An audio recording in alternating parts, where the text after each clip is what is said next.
Welcome back to Pillow Play and welcome to level 3. And this first sexual skill in level 3 is all about the erotic mind. So in previous levels, in level 1 we spoke a lot about desires and boundaries and communication.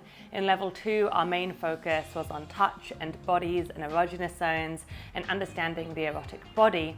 And now I want to talk more around this idea of us all having our own unique core erotic theme or sexual blueprint or sexual style. Lots of different words are used in the sex education space. And just like we all have a different love language, which I spoke about in level 1, it makes a lot of sense that we also all have a different erotic language, a different sexual style, a way that we love to build arousal and connect to other people sexually. So I'll be telling you about some of those different sexual styles in this sexual skill. And then the games in level 3 have all been designed to play into the different strengths of different people's sexual skills. So you'll be able to explore lots of different energies and see which ones work best for you and for your relationship. But before I talk about sexual styles, first let's talk about chemistry. That elusive word chemistry. So many relationships have ended because we didn't have chemistry anymore, or first dates never go anywhere else because we just didn't have chemistry. So what is chemistry? Well, obviously it's very different depending on who you ask. Some people think chemistry is all about something called pheromones, which are chemicals in the body that are released that we subconsciously can become aroused when we're around. And these pheromones change depending on our hormone levels. So which pheromones you're giving off is different depending on the time of the month, but also throughout your life as well. So that's why some people's smell, for instance, might really turn you on, and other people's natural smell does not. Other people think chemistry is all about psychology. For example, attachment theory, which is all about depending on how you were raised, you might be subconsciously attracted to certain types of sexual partner. And that attraction can feel really electric and give really strong feelings of chemistry. The sex therapist Jack Morin even goes so far as to create an erotic equation for arousal. He says that arousal equals attraction, so you've got to be in some way attracted to that other person, plus obstacles. And this is the idea that arousal and chemistry needs some form of tension, of novelty, of newness, of obstacle to overcome in order for the erotic to be really, really incredible. He talks about this being your recipe for great sex over and over and over again. And if you want to know more about the erotic mind, I've actually got a blog post which I link out to on the worksheet as well. And I'll talk a little bit more about erotic styles and core erotic themes and erotic blueprints later on in this video as well. And still other people think chemistry is actually not something that is subconscious. They are quite clear on what makes their partner so erotic and exciting to them. For example, it might be the combination of their amazing eye contact, their smile, their laughter, the fact they're such an amazing dancer, and with all of those factors together, you've got chemistry. And that's what I talk a lot about in level 1 in the breaks and accelerator quiz. These are those person's personal accelerators, and when there's enough of them present, that's when chemistry can thrive. I won't go into too much more detail around the science of desire and arousal and chemistry in this video, but I will say that it's important to remember that there are certain things which are within our control when it comes to cultivating chemistry. And that's again what I talk about a lot in level 1 with the breaks and accelerator quiz and that skill level as well. And it's about really how do we cultivate this feeling of closeness and chemistry in a relationship year after year after year. And that's why I've developed Pillow Play, and actually all of these games have been designed to deepen chemistry and also appeal to all of the different sexual styles of humanity. So the first framework I want to tell you about is thinking about the question of why do we have sex? Now this might be a strange question to ask you in a sex course, but actually think about it. The motivations behind why we have sex are so different for everyone. What turns us on, what makes us feel connected, what makes us build arousal. And this is what often is described as the 3 different sexual styles. So the first sexual style is called trance, and this is all about having sex to feel.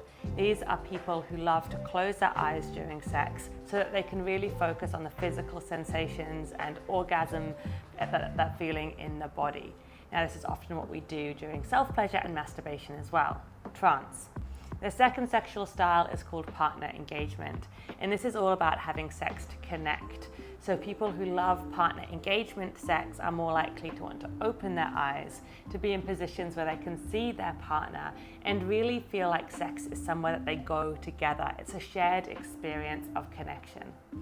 And the third sexual style is called role, and this is all about having sex to express yourself.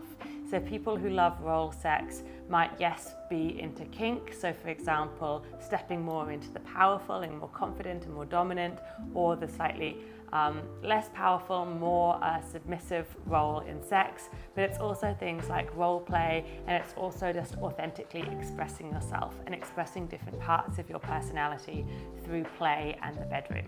So if you're not sure what your sexual style is, maybe pause this video and have a chat with your partner.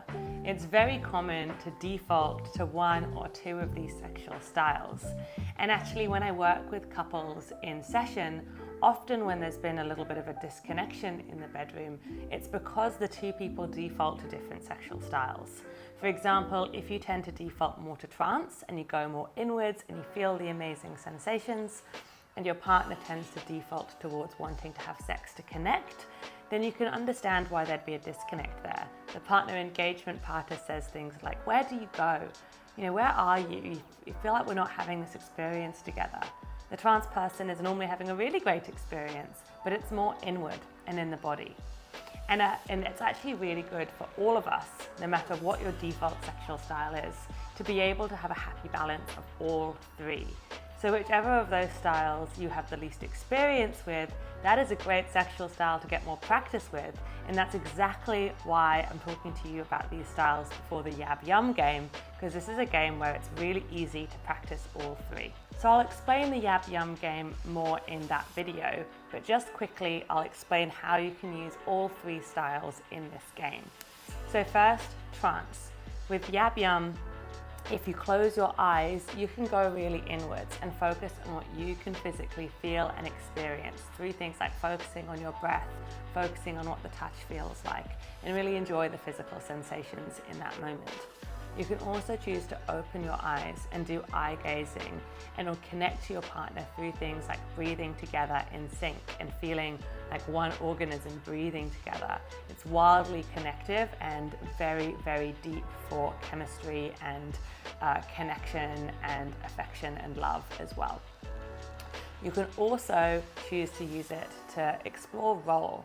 So in Yab Yum, there are 2 positions. There is someone who is sitting more on the bottom or the base role, and this position tends to make you feel a bit more protective, a bit more strong and solid, whereas there's the other position, which is the person who's sitting on top with their legs sort of wrapped around, and they're in the held position, and that's a position that can make you feel a little more vulnerable, a little bit more taken care of.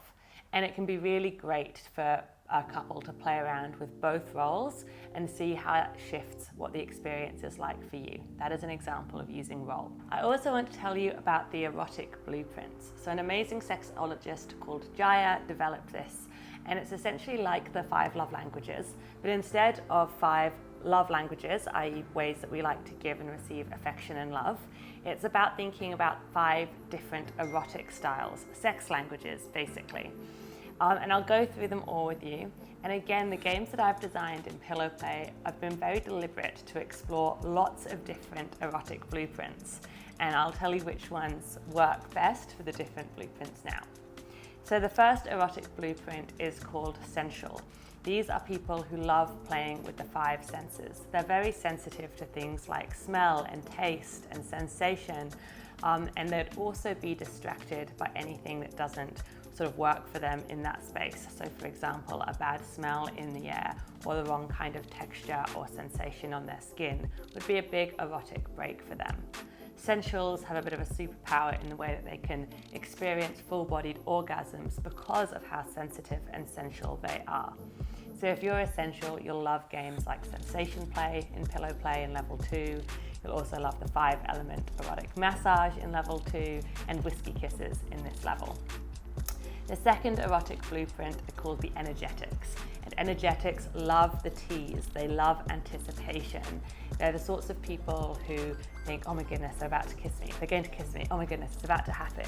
And that sort of energy before the touch or before the kiss is just as exciting and as erotic for them.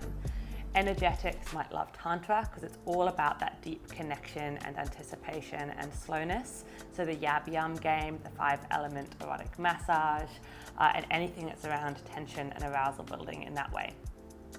The third sexual style is called sexual. And these are people who love anything that we think of as sex in today's society. So boobs, bums, bodies, penetration, oral sex, striptease, all of those sorts of things the sexuals love. So you would love the game Strip Roulette in this level. You'd also love the show and tell edging game in level 2, and probably the traffic light spanking game in level 1 as well. The fourth sexual style is called kinky. And these are the people who love to play with taboo and breaking social convention. So naughtiness and taboo are big for the kinksters. This could be playing with power. For example, stepping into a more powerful role, in a more dominant role, or surrendering your power and stepping into a more submissive role. It can also be things like playing with stronger sensation, like bondage and heat and spanking and things like that as well. So anything that's in the sort of taboo, naughtiness, rule-breaking kind of category is kinky. And then the final, and the games that these people would love in pillow play is things like Yes to Spanking, Traffic Light Game in level 1, but also Artist and Muse in level 3, which is all about playing with power, as is the X Marks the Spot, Predator Prey, Playing Rough game. And then the final sexual style is called Shapeshifter, and these are people who can happily play across all of the different blueprints. And in fact, it really turns them on to learn what the erotic blueprint of their partner is, or what turns on their partner, and adapt to the style of their partner. And that's really fun and hot for them. So if you're not sure what your blueprint is, have a chat to your partner, but also that's why we're here. That's what pillow play is all about. And that's why it's so important to have the debrief after every one of these games, so you can work out not just which games are fun for you, but why, so you can discover more about your blueprint and how to cultivate that more in your sex life. The Yab Yum game that you're about to play is great for the energetics because it's all about that slow build and that slow build of arousal and connection. It's why it's such an amazing tantric sex position, and I'll talk to you about that in the game. If you're wanting to uncover more about your erotic blueprint or your, what Jack Marin calls, core erotic theme, I would really recommend checking out the bonus worksheet in this level as well. It's called Erotic Storytelling, and it's essentially about letting your mind wander to the fantasies that work best for you. And you can do this during masturbation and self-pleasure as well. Just let your mind wander and see what comes up. And then this worksheet's designed to help you write out these erotic stories. And from that, you can start to pull out themes. Is it about naughtiness? Is it about rule breaking? Is it about longing and anticipation? Is it about power and playing with power dynamics? Is it about feeling really wanted and desired at the heart of all of your fantasies?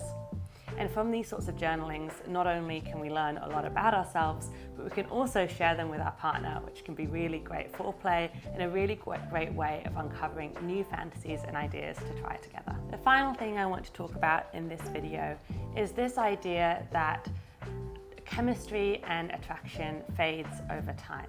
Because a lot of people have this myth that being in a long-term relationship means that you just have to let go of great sex and great chemistry. And that's absolutely not the case. Yes, it is true that in the honeymoon phase of the relationship, which is the first sort of year or two when you first met, there's a lot of spontaneous arousal, there's a lot of passion, there's a lot of chemistry, you can't keep your hands off each other, there's a lot of sexual tension. And that's often because there is so much tension and obstacles. You know, will he text me back? Will they text me back? Will their mum like me? You know, what will happen when we move in together? Do they even love me? all of these sorts of tensions actually, in some ways, frustratingly, add rocket fuel to the flame that is chemistry and arousal. Think about the equation of arousal equals attraction plus obstacles. And then as the relationship moves on, there are less and less obstacles to overcome as we fall more in love and become more committed.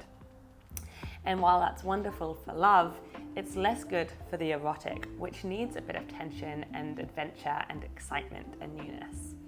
So if you're wanting to keep that chemistry alive, that sense of passion and chemistry within the relationship, it's really important to open up the conversation to learn more about each of your erotic blueprints and erotic styles, and work out how to healthily inject some more of that tension and novelty and newness back into the relationship again.